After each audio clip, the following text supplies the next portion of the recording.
দেবো একটু chilli sauce.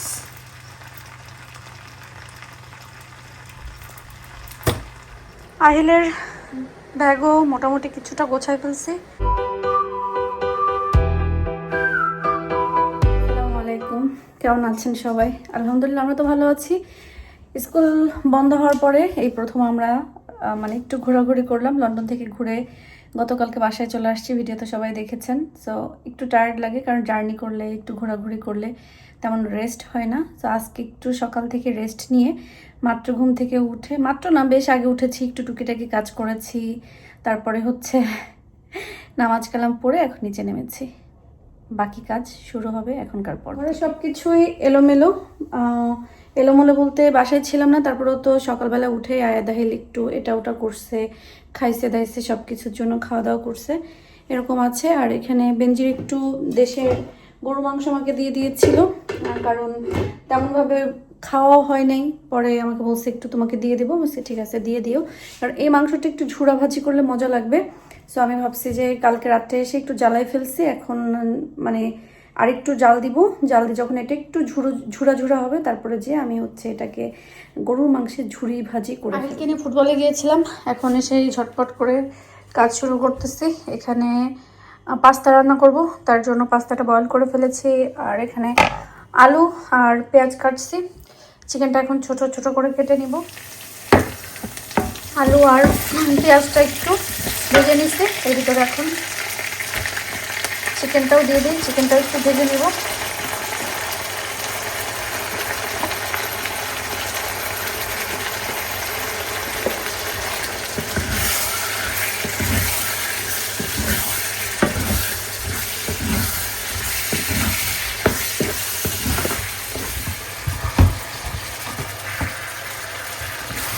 Chicken থেকে পানি বের হবে, তো চিকেনটা একটু আমি এখানে ভেজে নিব। চিকেনের ভিতরে অবশ্য লবণ আর দিয়ে দেবো হচ্ছে ব্ল্যাক পেপার।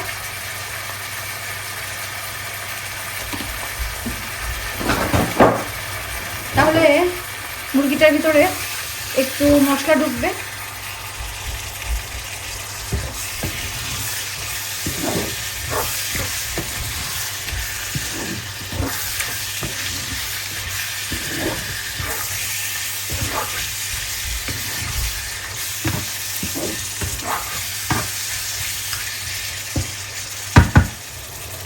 চিকেনের ভিতরে পাস্তাগুলো দিই।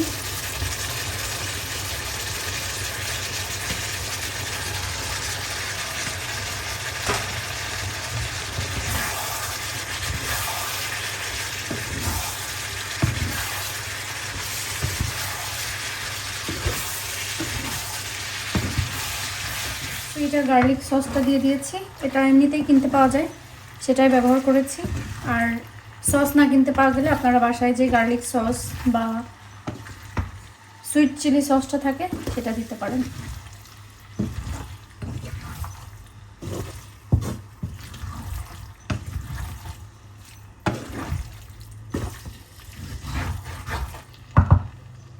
তো একটা কাঁচামরিচ দিয়ে দিলাম ফ্লেভারের জন্য। এখন এটাকে আমি হচ্ছে একটু সময় ঢেকে দিব, তাহলে পাস্তার ভিতরে এই সসের ফ্লেভারটা যাবে। লবণ টবণ সব কিছু, আমি অবশ্য লবণ এখন চেক করব। এর ভিতরে এখন একটু মিক্স হার্ব দিয়ে দিব, সুন্দর একটা ফ্লেভার আসবে।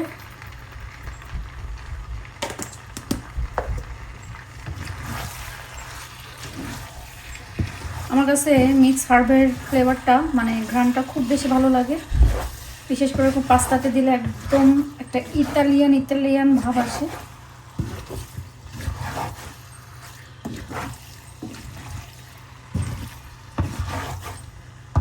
দেবো একটু চিলি সস।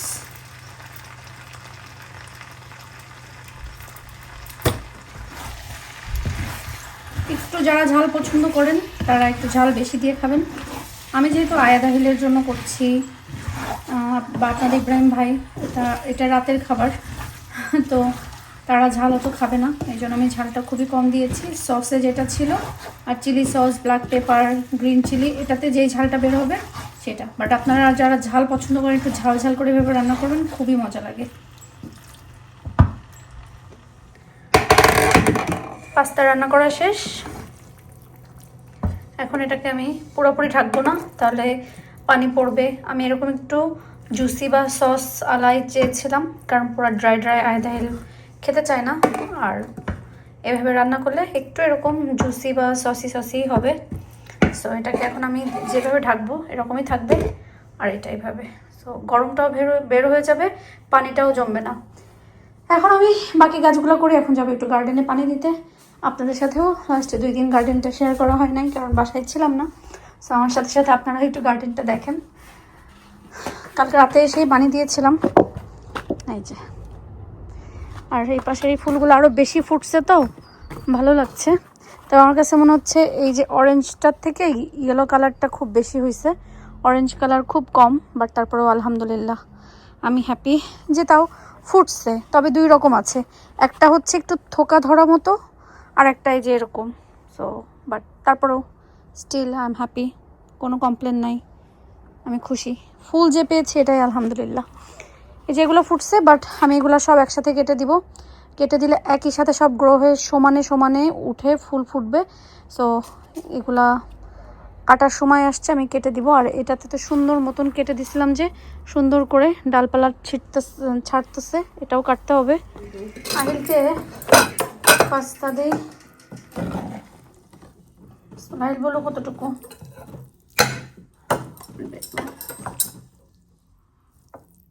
ঠিক আছে, একটু শেষ করো, পরে লাগলে আরো নিবা। খেয়ে বলো কেমন হয়েছে।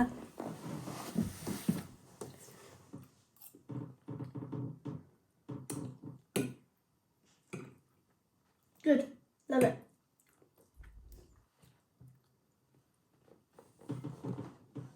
ঝাল হয়েছে? ওকে, বলো কি বলতে গেছিলা? So good. Love it. Is try the chicken.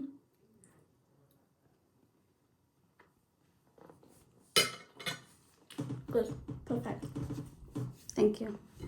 No problem. এই যে গার্ডেনের ডোরটা খুলে রেখে চলে গেলি, আমি যদি না চেক করে চলে যেতাম। বাইরে যে মার্শাল্লাহ কি সুন্দর বাতাস হচ্ছে, অনেক লোকজন থাকলে একসাথে যে বসে থাকতাম, একা একা বসতে ভয় লাগে। ডিশওয়াশারও সব কিছু দেওয়া শেষ।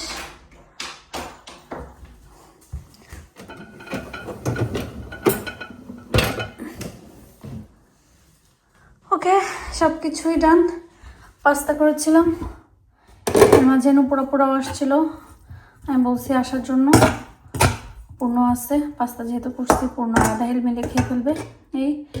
আর দুপুর আমার জন্য লাউ নিয়ে আসছে, তার গাছের মস্ত বড় লাউ। আর লাউয়ে এই যে, তো এটা রান্না করবো ইনশাল্লাহ। তো এখন এভাবেই থাক। যেই বড় একটা, আমার কত 1 হাত 1 বিঘেতে বেশি, আমার 1 হাত এবং 1 বিঘেতের বেশি, বেশ বড় লাউ। হলিডেতে যাওয়ার জন্য এখনও পোলাপানের কাপড় চোপড় কী পরবে, কি নেবে না নেবে, আমার বসে বসে বলতে হয় এটা না এটা না। এলে কী হবে, যে দেখবো যে ঘরে পরার যে জিনিস আছে এটা নিয়েই চলে যাবে, মানে বাসায় সারাদিন যেগুলো পরে। তার এই যে নতুন নতুন গেঞ্জিগুলো সবগুলো একদম নিউ, সব এই যে ইয়ে লাগানো, কিন্তু ঘুরে ফিরে সে ওই একই জামা কাপড় পরবে। এই যে সবগুলো এখানে যা আছে সব নতুন, ড্রয়ারে আরও আছে নতুন। তো এখন আমরা আস্তে আস্তে ব্যাগ গোছাচ্ছি, কারণ একদম হলিডে যাওয়ার আগে। হ্যাঁ আচ্ছা, নিয়ে আসো, ব্যাগ নিয়ে করো। তাহলে মার রুমে হচ্ছে ডোরের কাছে দেখো আছে ব্লু ব্যাগ, একটা big blue bag. So holiday যাওয়ার দিন আসলে যাওয়ার আগের দিনও কোনো কিছু করা যায় না, নাকদে মুগ্ধ হয়ে যায়। ওটা হ্যাঁ, ওটা খুলো, এখানে প্যাকেট খুলো। আমার পা দেখা যায়, সরি।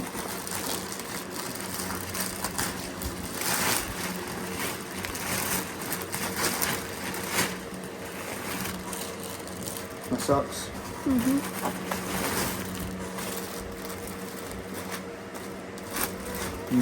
আগে সব বের করো, তারপরে বোঝা যাবে কোনটা। নাইস করে রাখো।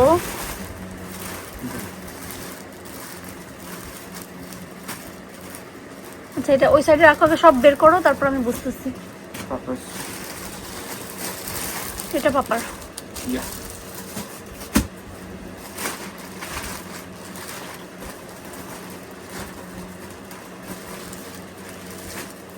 শায়দ কি ঠান্ডা আরামের কথা। বের কর না এগুলা রে বাপ, সবগুলো ঢেলে ফেল, ঢেলে ফেল, নিচে ঢেলে ফেল।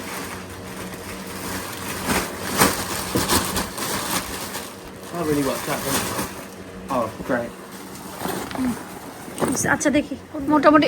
এই বাবা, ওই যে ওই প্যাকেট, ওই কাগজটা নাও, ওটা নিয়ে ওই যে যেটা ব্যাগ দিতে হবে, হ্যাঁ ওটাতে রাখো, ভিতরে ইনসাইডে দাও। এখানে হচ্ছে আয়াদের ব্যাগটা মোটামুটি একটু গোছানো হয়েছে। এখন যাব আমি আহিলের কাছে। আয়াদের ব্যাগ মোটামুটি গোছানো শেষ, আর এইগুলো ওয়াশে দিতে হবে। হোয়াইট তুপটা বের করতে দেখি তো আমি। আহিলের ব্যাগও মোটামুটি কিছুটা গোছাই ফেলছি। সমস্যা হবে হচ্ছে আমার লাগেজ গোছানোর সময়। আমার তো দুনিয়ার সব জিনিস লাগবে। আপনাদেরকে আজকে একটা অনেক মানে উপকারী এবং ভালো জিনিস দেখায়। রিসেন্টলি আয়াদের গার্ডেনে রাত্রেবেলায় যে বসেছিল, তখন ওকে মশা বা যে কোনো একটা পোকা কামড় দিয়েছে, তো এটা অনেক খারাপ অবস্থা হয়ে গেছিলো। আমি ওইটার একটা ছবি তুলে নিয়ে আমি হচ্ছে বুটসে গেলাম। বুটসে যাওয়ার পরে ওইখানকার যেই ফার্মাসিস্ট আছে তাদেরকে দেখালাম। দেখানোর পরে তারা আমাকে এই ক্রিমটা সাজেস্ট করলো এবং এটা আমি নিয়ে আসছি। নিয়ে আসার পর আয়াত দেওয়ার পরে উইদিন 2 ডেজের ভিতরে আলহামদুলিল্লাহ ভালো হয়ে গেছে। আমারও পোকা কামড়েছিল, আমি দিয়েছি। দেওয়ার পরে সাথে সাথে আমার কিন্তু খুব বেশি উপকার হয়েছে। এটা দেখানোর একটাই কারণ, যারা বাংলাদেশে যাচ্ছেন, আমি তো এখন থেকে মানে চিন্তা করেই ফেলছি যে যখনই বাংলাদেশে যাব তখনই আমি হচ্ছে এই ক্রিমটা নিয়ে যাব, কারণ পোকামাকড় মশা কামড় দিলে সাথে সাথে দেওয়ার পরেই খুব ভালো কাজ করে। সো আমার দেখানোর উদ্দেশ্য একটাই, আপনারা যারা বাংলাদেশে যাচ্ছেন বা যেতে চান বা যে কোনো জায়গায় যাবেন যেখানে মশা পোকামাকড়ের উপদ্রব অনেক বেশি, আপনারা কিন্তু এটা নিতে পারেন। স্ক্রিনশট নেন, এটা প্রেসক্রিপশন লাগে না এটা কিনতে। এটা স্ক্রিনশট নিয়ে আমি বুটস থেকে নিয়েছি, আপনারা বুটসে দেখাতে পারেন, অন্য কোথাও আছে কিনা আসলে আমার জানা নাই, মেবি থাকতেও পারে, তবে আমি বুটস থেকে নিয়েছি। আপনারা জাস্ট এটা একটা স্ক্রিনশট নিয়ে বুটসে যে দেখালেই, ফার্মেসি সাইডে আপনারা কিন্তু এমনি নর্মাল টিলে গেলে হবে না, যেখানে ফার্মাসি থাকে ওইখানে যাবেন, ফার্মাসিতে গেলেই এটা আপনারা পেয়ে যাবেন। এটা আমার 7 পাউন্ড বা 6 পাউন্ড এরকম নিয়েছিল, বাট টাকাটা ব্যাপার না, মেন কথা উপকার যে হচ্ছে এটাই অনেক বড় ব্যাপার। সো এই তো আপনাদের সাথে একটু শেয়ার করলাম। মোটামুটি একটা গোছানো দিয়ে বসছি। আয়াদাহিলের টুকিটাকি জানিতে হবে সেগুলো রাখলাম। আমার কাপড় চুপড়ি বেশি আসলে হয়, কারণ আমাদের মেয়েদেরই জিনিস বেশি লাগে। সো মোটামুটি যা যা নিব সেগুলো প্যাক করে ফেলছি, আরও কিছু উপরে রাখছি যে একটু ডিসাইড করব যে কোনটা নিব কোনটা না, সব কিছু কী পরে যাব কিভাবে যাব সব কিছু মেলায় মোটামুটি একটা গোছগাছ হয়েছে। আর বলতে চাইছিলাম যে আমার ভিডিওতে গত 2 দিন মনে হয় বেশ কয়েকজন আপু জিজ্ঞাসা করেছেন যে আমি চুলে কোন কালারটা দিয়েছি। আসলে আপু আমার চুলের কালারটা মনে নেই। আমি যেদিন চুলে কালার করেছি সেই ভিডিওতে গেলে আপনারা একটু কষ্ট করে খুঁজে বের করবেন যে আমি কোন ভিডিওতে আমি চুলের কালারের কথা বলেছি। সেই ভিডিওতে বা তার পরের দিনও কিন্তু আমি যেদিন করেছি কালারটা, এর পরের দিন অনেকে জিজ্ঞাসা করেছেন দেখে আমি কিন্তু দেখাই দিয়েছি। সো আপনি ওই ভিডিওগুলো একটু যদি চেক করেন তাহলে কিন্তু পুরো কালার মানে প্যাকেটের কালার ডিটেলস সহ পেয়ে যাবেন। কারণ আমার এখন মনে আসতেছে না যে আমি কোন কালারটা দিয়েছি, এটা আর কি। সো আমার কাছে ভালো লেগেছে একটা, কারণ এতদিন একটু বেশি ব্রাইট ছিল, আর এখন মনে হচ্ছে যে হালকা কালার আছে, জাস্ট একটা ন্যাচারাল ভাব আছে, এটা আমার মনে হচ্ছে। হ্যাঁ, যাই হোক, টোটাল সব কিছু কাজ টাজ করে যখন আমি বললাম না, যখন একটু মানে কাজের ভিতরে থাকি, তাড়াহুড়া করে কোনো কাজ করতে হয়, মন দিয়ে কোনো কাজ করতে হয়, কারণ আমি এক গাদা জুয়েলারি বের করছি। এখন এই জুয়েলারিগুলো সব আমি নিতে পারবো না, আমি ম্যাচিং করে করে করে করে তারপরে এটা আমি ডিসাইড করতে হবে কী নিব কী না।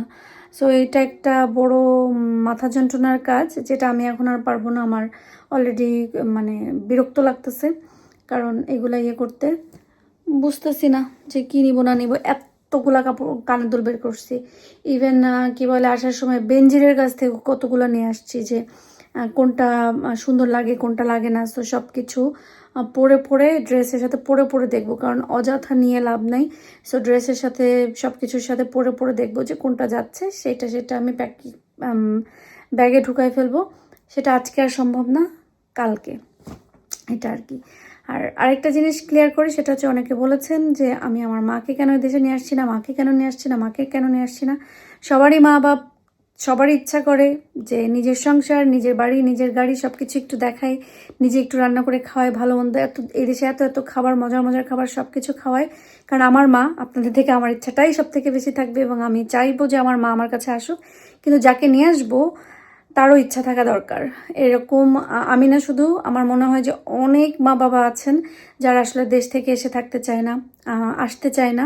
সো আমার মাও তার ভিতরে পড়ে গেছে। আমার মামুনি আসতে চায় না, তাকে জোর করে আমি 1 বছর বা 2 বছর আগে লাস্ট যখন গিয়েছিলাম তখন আমি জোর করে তাকে এক প্রকার তাকে পাসপোর্ট বানানো হয়েছে। এখনো পর্যন্ত যদি আমি বলি যে মামুনি আসেন আসেন, তখন বলে ও আচ্ছা এটা একটু হোক, ওটা একটু হোক, ও আচ্ছা আসতেছি, ও যাচ্ছি, মানে তার কোনো ইয়ে। আর জোর করে কখনো কোনো কিছু হয় না। কারণ আমার পরিচিত অনেকেই আছে যাদের মা বাবার জন্য ভিসা করছে, সব কিছু কমপ্লিট, বাট ওনার আসে নাই। সো আমি চাই যে উনি নিজের খুশি খুশি যখন আসবে আমি ওনাকে খুশি খুশি নিয়ে আসবো। আমার শ্বশুরকেও বলছি, বাট আমার শ্বশুরেরও কোনো আগ্রহ নাই। মেনলি আমাদের বাসার কারোর আগ্রহ নাই এখানে এসে ঘুরে যাওয়ার, থেকে যাওয়ার, দেখে যাওয়ার। সো এরকম কখনো যদি ওনাদের আগ্রহ হয়, আপনাদের বলা লাগবে না, আমাদের মা বাবাকে আমরা এমনিতেই আনবো। সো এটা বলার কোনো কিছু নাই। কিছু জিনিস আছে যেগুলো আসলে আমরা বলেই চলে যেতে পারবো, বাট এটা সমাধান কেউ করতে পারবো না। আর মা বাবা ভালোবাসা সবার কাছেই সমান। আমার মা বাবাকে তো আমার ইচ্ছা করবেই যে আমি নিয়ে আসি এখানে। আপনি বললেই যে আমি নিয়ে আসবো, আপনি না বললে যে আমি নিয়ে আসবো না, এটা এমন কোনো কিছু না। আর অনেকের মা বাবাকে নিয়ে এসেছে, তারা আসতে চেয়েছে তাই নিয়ে এসেছে। এমন না যে মানে আমার আলহামদুলিল্লাহ আমার সেই তৌফিক আল্লাহ দিচ্ছে যে আমি আমার মা বাবাকে, আমার সবাইকে এদেশ থেকে ঘুরাই নিয়ে যেতে পারবো। বাট কেউ আসতে না চাইলে আমি তো জোর করে কাউকে আনতে পারবো না। যারা এনেছে তাদের ফ্যামিলির ইচ্ছা ছিল এই জন্য এনেছে, আমার ফ্যামিলির ইচ্ছা নেই তাই আমি আনি না। যখন ইচ্ছা হবে আমি এমনিতেই আনবো। সো এটা নিয়ে আপনাদের এত টেনশন করার কোনো কিছু নাই। একদম চিল মুডে থাকেন, সুন্দর মতন ভিডিও দেখেন, এনজয় করেন। আজকে আমি বিদায় নিচ্ছি। আপনারা সবাই ভালো থাকেন, সুস্থ থাকেন এবং নিরাপদে থাকেন। আল্লাহ হাফেজ।